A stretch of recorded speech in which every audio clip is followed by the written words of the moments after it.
Hello, viewers. Welcome to another episode of the Uniben Alumni Series. As you know, this is a show where we showcase distinguished and outstanding alumni of the great University of Benin, former boys and girls of the institution, now men and women shaping the society with the knowledge they acquired from our institution, the University of Benin.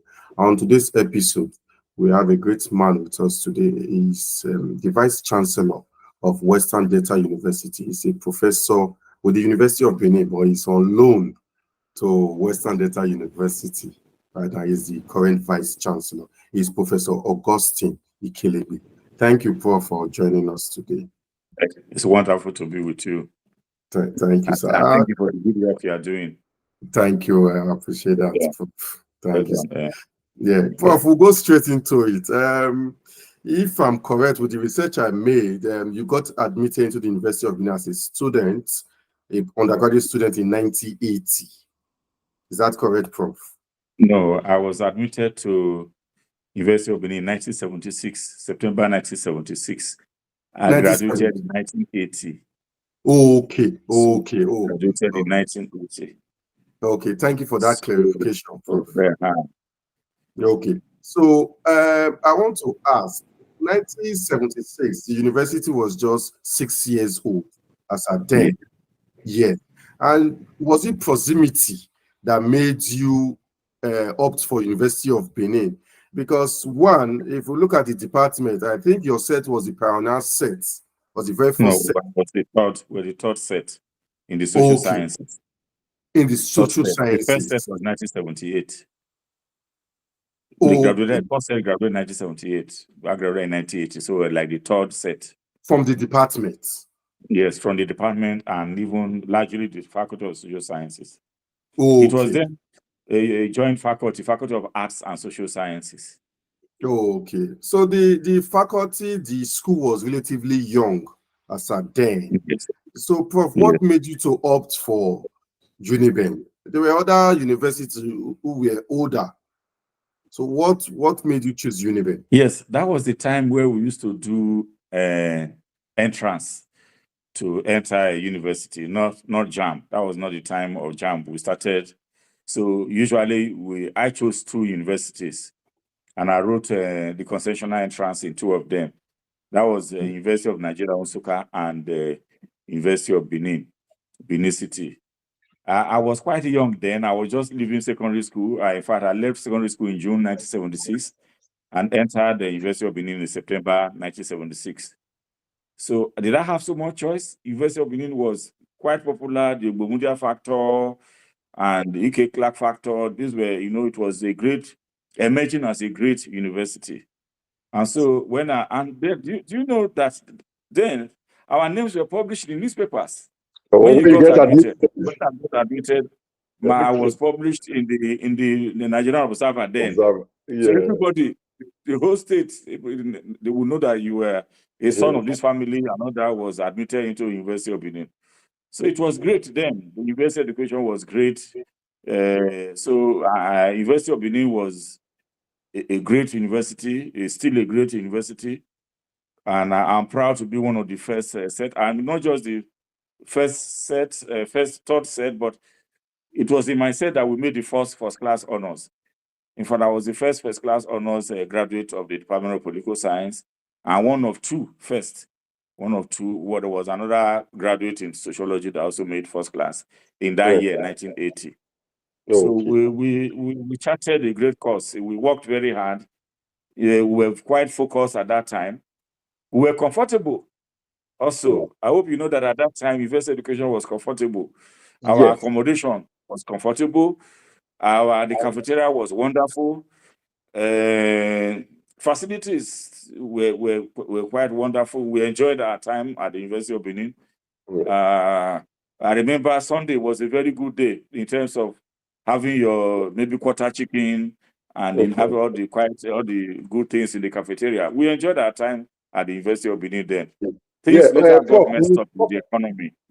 Yeah, we'll talk more on that later on. Yeah, but you made mention that you made the first class from that department, from the Department of Political Science.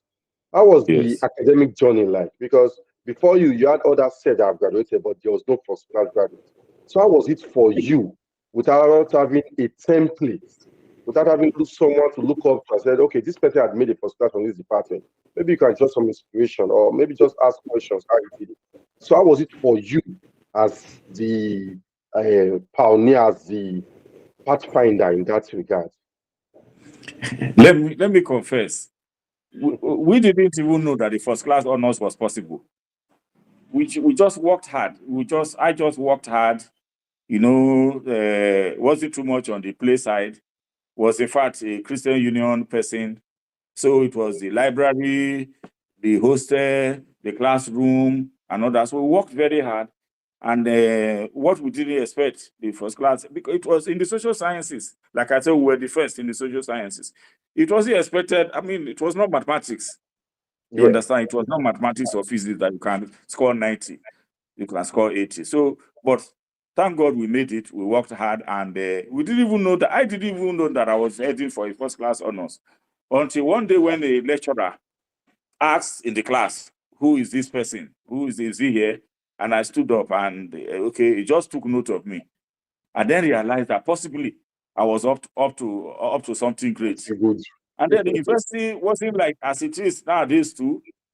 You see, there was this big. We saw our lecturers like models then. Our lecturers were like models to us, and they were, you know, imagine being a student of the then Professor Mori, late Professor Mori, who was you know, my mentor and all that. We had great lecturers. Do you know, lecturers were from across the world. We had lecturers from France, from Germany, from Philippines, from you know, we had lecturers from Canada, from different countries. The university education in Nigeria was really international.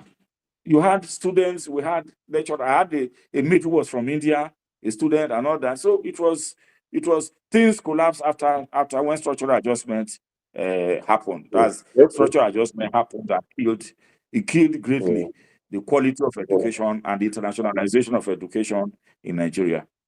So it was a wonderful time we had, and it's, you know, and University of Benin is always part of my history. Is what made me. It's what made me, and I'm happy that I also worked there. Yeah, that's the part I want to ask. Why did you go into academic? Yes. Why did you opt to go into academic? Because as a first graduate, I believe you had other options coming for you as at that time. So why did you opt to do academics? Why did you opt to be a staff of the University of Benin to work there? Let me tell you, my then mentor, Professor Mori, believed that once you have a first class, you are meant for academics. I mean, you were not meant for, and he always made it clear that academics is for the best. Academics is for the best. And that's why he encouraged me by all means. In fact, I was invited 3 times for the interview at the University of Benin. Because those days, you know, these phones and all that were not there. It was landlines. And so calling you for an interview was a problem. It was when I came from the youth service, I was invited for the 3rd time, which I attended. So, but it was just academics, and I'm happy. Will I say I'm happy that I took to academics? I would say yes. I think it's one of the best jobs you can have. Do it well, give it your best. You become an international figure. You'll be all over the world. Your name will be there. You'll be cited. You'll be cited all over the world. Students will read you from everywhere. Just do it. Do it. Give it your best shot. Academic is one of the best. It's one of the best jobs you can have. I must confess. It's one of the best. I've been to many parts of the world without paying anything. That is others pay. I hope you understand. I've not had to be using my money to say, and I've contributed enormously to different areas, even in terms of politics, governance, security, conflict management, peace building in Africa. And when you meet people, they will tell you that I've read your work here, they have seen this material.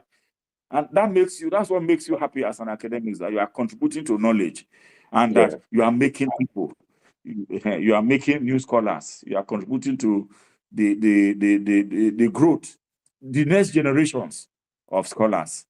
So I went into academics. I'm happy that I did. After so many years, I still stand on that I'm very happy that I went into academics, and that I went into academics in the university, in the university where I graduated from, where I was proudly associated, and I've worked there all my life. Apart from the times I've had on fellowships, and leave of absence, I've spent all my life at the University of Benin, and I've contributed immensely. And I'm happy to tell you that when the University of Benin was 50, there was a book edited, and I was one of those that contributed to that book. That to me was just the best for me. That was just the best, that the university recognized that I did graduate from here, and I've been working here, and at the celebration of 50, I made a contribution. Yeah, thank you, Prof. We too, we are happy because we are privileged to be your students. I was your student also in the department. Yes, Prof. So you are one of our best lecturers. Wonderful. I didn't know that you were one of my students. I didn't remember that. Yes, I was, Prof. Prof, as a student of Uniben, especially during your undergraduate days, what do you think was your greatest attribute you took from the institution? Outside, you made the first class, so the certification is up there.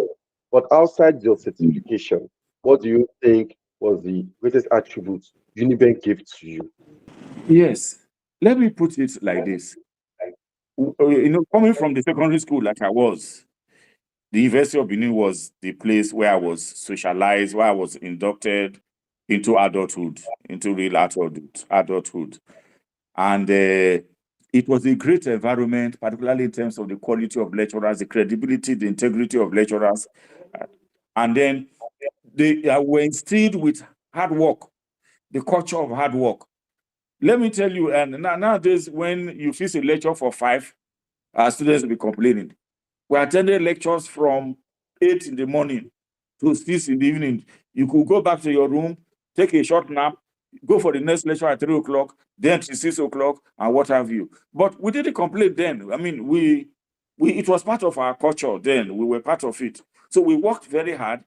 There was a high level of discipline. Let me tell you that. These things we now have in the university system, all this courtism and all that, they were just maybe at a very, very low level. Violence, all those things. The university campus, it was peaceful. And we made friends. So I think discipline, for me, I would say discipline and hard work at the cuttings I got from the University of Benin. And then happily, the University of Benin continues to remain a great university, and I continue to be proud to have graduated, to have had my first degree from the university, and to have committed almost my entire work life, apart from the leaves of absence, like as I am now, contributed to the university. Yeah. Earlier on, Prof, you made mention about how academic was during your time and how it is now. You have been in the academic for quite a while, so you are in a very good position to tell us the involvement we've seen over these years. Do you think we are getting better or we are getting worse when it comes to academic in the country? I will say that several generations have now come into the university system as compared to the time that some of us entered. And there have been generational changes. For example, the Gen Z who are in the university now cannot be compared to those of us who finished from secondary school through hard work. And by the way, let me tell you, to enter the university, we didn't need to do objective. There was no JAM then. Within the University of Benin, we were doing Almighty June, one section, no semester, from September to June. And nowadays you have a student having a small notebook, and he says that's for a course. No, we used to have long notebooks, and you would take 1-2 long notebooks for a course. Because imagine from September to June, one course. So in fact, the conditions made us to be really serious and hardworking. So a time came when it became easier. Semester system was now introduced, and then it became easier. I would say that it became easier. The second thing is that the internationalization of education that I mentioned earlier, that just got lost with the structural adjustment program of Ibrahim Babangida, all our foreign lecturers left. Even the lecturers from African countries, they left. And the University of Benin, as many universities in Nigeria, became provincial universities. Some of them were not even national again. It became like provincial universities. So that is one area of change. The third area of change is that all kinds of vices entered into the university system. Cultism, for example, violence, all that was not there when we were students. They are strange to anybody who was there with us at that time, and those who are. When you hear what we hear now, it wasn't like that. Things have changed.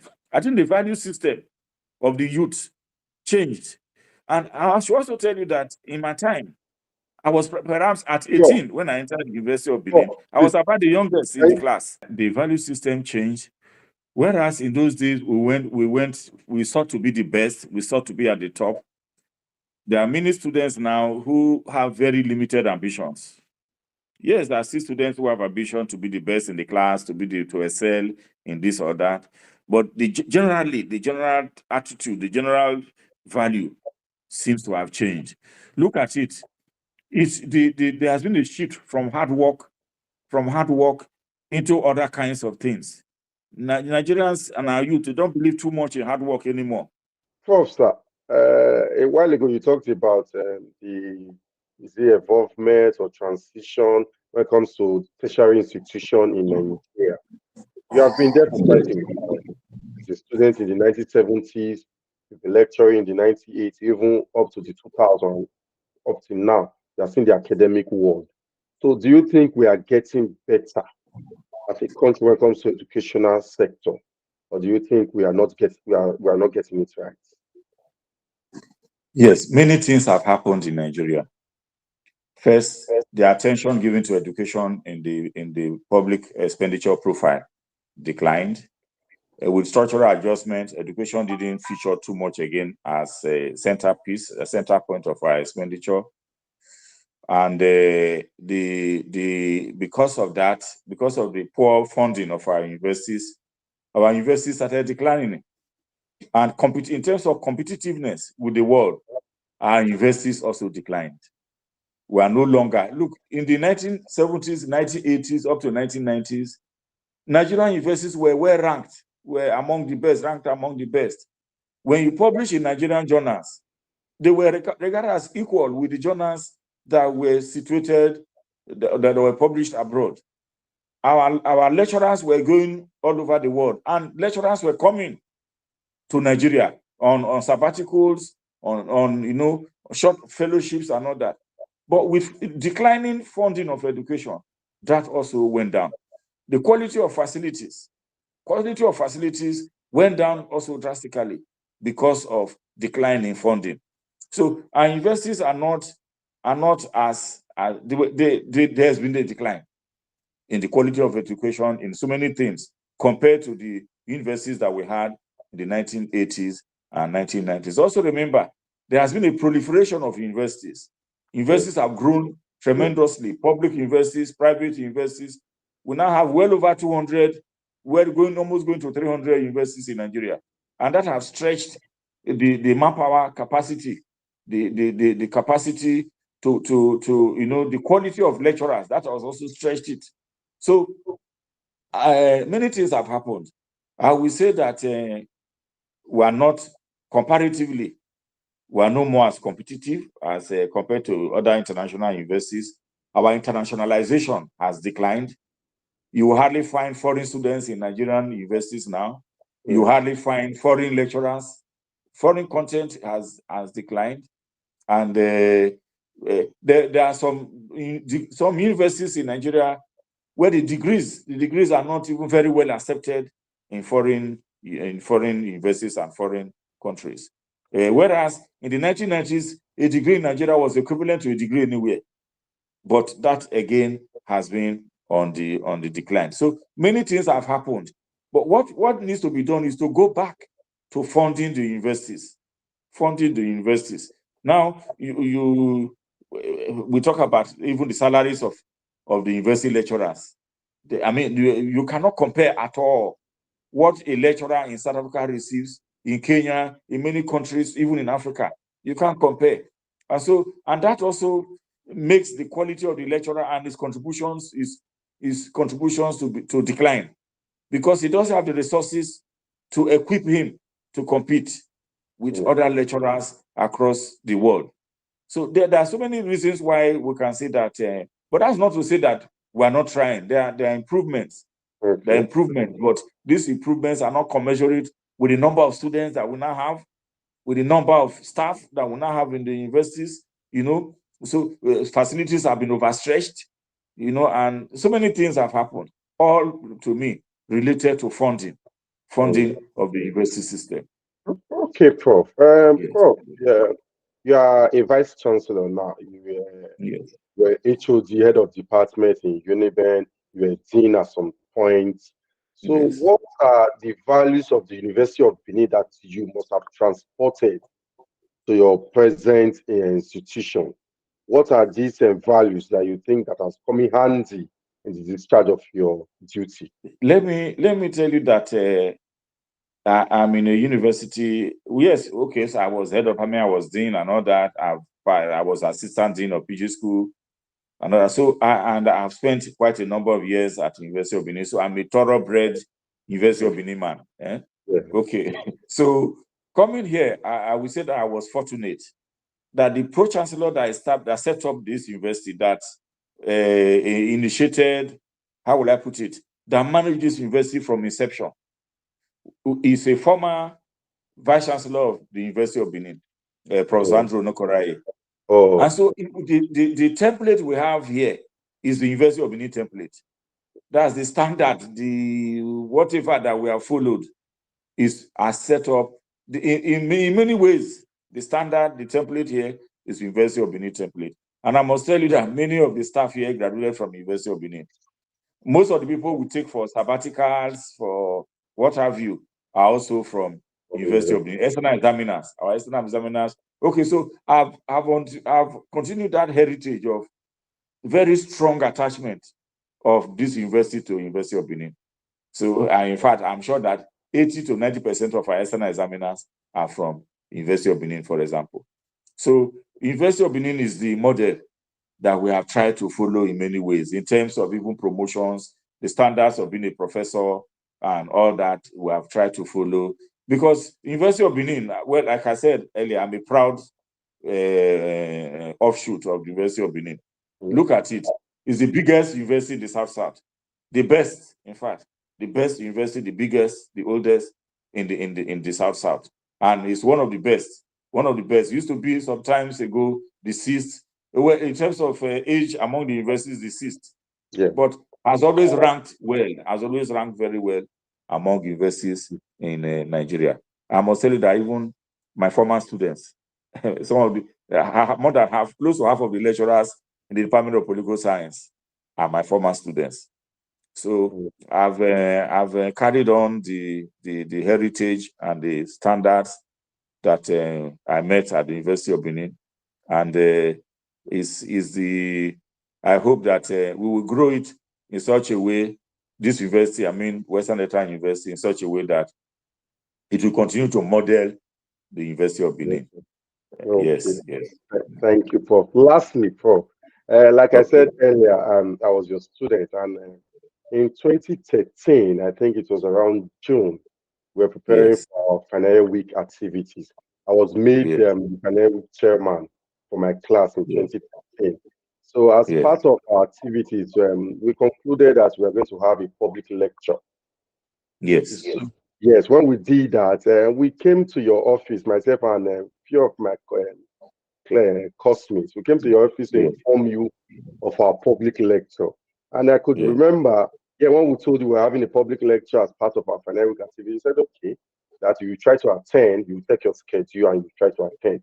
And before we went out of your office, I slipped it to you that the guest lecturer was going to be Professor Egusa Osaga. Then you raised up your head and you said, really? And we said, yes, Prof. You asked us if we've contacted him. We said, yes, Prof. You were not, it was not convincing enough for you So you picked up your phone, you called Professor Oghara, then he was still the Vice Chancellor of Ignition University of Oghara. Then you picked up your phone. You just exchanged, you called him, you exchanged greetings with him and all that. Then he told you that, Prof, I'll be in your school next week. Your students are inviting me for a public lecture. Then you confirmed to him that you just wanted to confirm that, oh, the students are even there with you. That you just wanted to confirm that you will be coming. So when you ended the call, you commended us. You said we've done a great job to get Professor Oghara. But my question is, that public lecture, the topic, I can't remember the name in verbatim, but it was on insecurity, because then we had the Boko Haram activities was on a high at that point. Today, we do not have bombings in the Northeast on our mosques or churches, thankfully for that. But we still have insecurity. Now, kidnappers, bandits, they've taken our highways, they've taken our streets. It is a big challenge. You're a professor of political science with interest in security, conflict, peace studies, and all that. Prof, where do you think we got it wrong? Where do you think we missed it as a nation? And what can we do going forward to end this menace? Because you talked about structural adjustment program being one of the reasons why foreign lecturers are leaving. We can also say today that insecurity is one of the reasons we are not having foreign direct investment, and we are not having even human resources coming in from abroad into our country because of the insecurity in our country. So, Prof, where do you think we got it wrong, and what can we do going forward? Yes, we got it wrong on so many legs. Let me put it like that. Look at it, for example. Economic decline has persisted for so long, to the extent that most Nigerians are impoverished. The care of the poor, of the needy, of the lower class is very poor in terms of social welfare. Look at the fact that people graduate from the university and they can't get employment for so many years. I've had to employ here in this university some persons who graduated in 2010 who didn't have jobs until we employed them here. So, and then look at the situation whereby there have been massive proliferation of small arms and light weapons, massive proliferation. Also look at the fact that governance has been on the decline, to the extent that our forests, those days, we used to have forest guards and all that, our forests became ungoverned spaces. Look at it in terms of the fact that governance has declined so much that there's almost no government on the ground. Then look at the situation of federalism. This defederalization of Nigeria is part of the challenge. You have security agencies that are headquartered in Abuja, whose commissioners, whose commands are led from Abuja, not led from the states. In fact, they are not even responsible to the political leaderships of the states. So, I mean, there's so many we can look at. There have been so much talk about community policing, but community policing have been more theoretical than practical. So the management of the security sector has also been very poor. Look, I was at the National Institute for Security Studies for 4 years. You need to see the capacity of the personnel. You need to talk about even the issue of integrity, integrity of the institutions, the funding of the institutions, the political interferences in this security sector, the level of the building of colonies within the security sector, rather than integrations, rather than strong interagency synergies and all that. Many of these agencies are tended to be on their own, rather than creating their own domains and protecting their own domains. And the political leadership driving the process of security management has also been poor. The emphasis of leaders on the security sector management of Nigeria is poor. And by the way, security, look, in Nigeria, the management of security in Nigeria is faulty. It has been more of a reactive. They react. Yeah. Rather than proactiveness, rather than a security planning, rather than these things All these things add up to the fact that security management has not been very coherent and has not been very effective. So we can turn things around. One, control small arms, improve governance. Let the economy work for everyone. Let there be opportunities. Not only people who are employed. Go and find out all those who are employed, particularly at the level of the federal government and even at the level of the states. You find out that from the top socioeconomic class. Where are the children of the poor? Where is merit? Where is merit in employment now? Where is even merit in promotion and social mobility? All these issues have tended to destroy the very fabric upon which security and good governance is based. That's the problem. But they can be turned around with good governance. Good governance alone can turn it around, because it will make the economy work for all. It will make the benefits of statehood, be accessible to all. It will make a state that, it will create a state that people can connect with. People can begin to have confidence and commit to the state, to the progress of the state. People will can be talking about what they can contribute, not what they can get from Nigeria. Once there's that connect, the connect between citizens and the state, it has been breaking over time. The connect between the citizens and the state, that compact has been breaking over time. And as long as it continues, you'll find that people do things. How do you explain vandalization of electricity equipment, for example? Almost everything now is vandalized. Is vandalizable. Let me use that word. Yeah. How do you explain that? Train tracks. Train tracks are not vandalized. If you even do a borehole in your house, I hear they go now then and take the wire off. So many things are happening in this country, but you can trace them to bad governance, poverty, and the fact that citizens are no more connected. They don't believe in the state anymore. They are no more connected to the state. Please, Prof, as an offshoot of what you said about community policing, do you think subnationals, our states, are ripe enough for state police? It has been a burning issue on our table for so long. Yes. Do you think we are ripe enough for state police? Yes. As a professor of political science and as a student of politics, I believe in federalism. I believe that our founding fathers knew that it is only on the framework of federalism that the Nigerian nation can stand and survive and prosper. Once the defederalization set in, practically through the military, once that process set in, a lot of problems happened. Let me tell you, the First Republic, we had regional police. A lot of people have said many things. Oh, they use them, politicians use them, the state regional governments use them. But what is this? Is it not the same at the federal level? Is the federal government, federal leadership not using all the security agencies? What would the state governments do that the federal government is not doing in terms of control, manipulation, and interferences with the security sector? So I think that we need people who are on ground, who understand their areas, whose leadership is close. Leadership of the security sector is close to the people who know their own. They will know their own forest. They will know why. Well, look at. Let me tell you, practically, some form of local input is happening here and there. This establishment of 13 informal security outfits like Amotekun, that is providing some element. And have you noticed SSs with the Amotekun, for example, that even if there are SSs, are these SSs not in the Nigerian police and other security agencies of the federal government? So the best that can happen is that we have state police. That's when the security, all this insecurity and all these challenges will be contained. Look at those with the problems of banditry.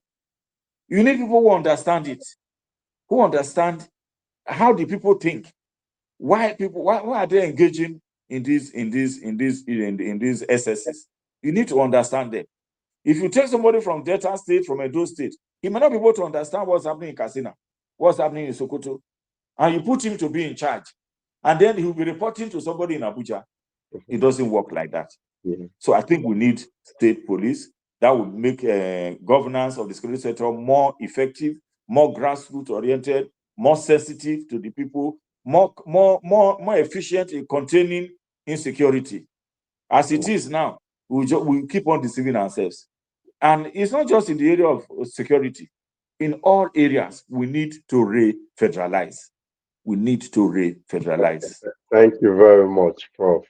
Thank you very much, Professor Augustine Ikelegbe. Thank you for creating time to speak to us today, Prof. Thank you, sir. Okay, I appreciate. Yes, I appreciate. I'm happy reaching out to my old. I'm sure some of my old classmates are not that busy, so I'm happy. I thank you for giving me the opportunity. Thank you, Prof. We appreciate. Okay, God bless you. Thank you too, Prof. We'll be speaking to Professor Augustine Ikelegbe, current Vice Chancellor of Western Delta University, a professor of comparative politics and public policy. Thank you. Continue to subscribe to our channel. We'll bring you more exclusive interviews with Uniben alumni. Bye for now.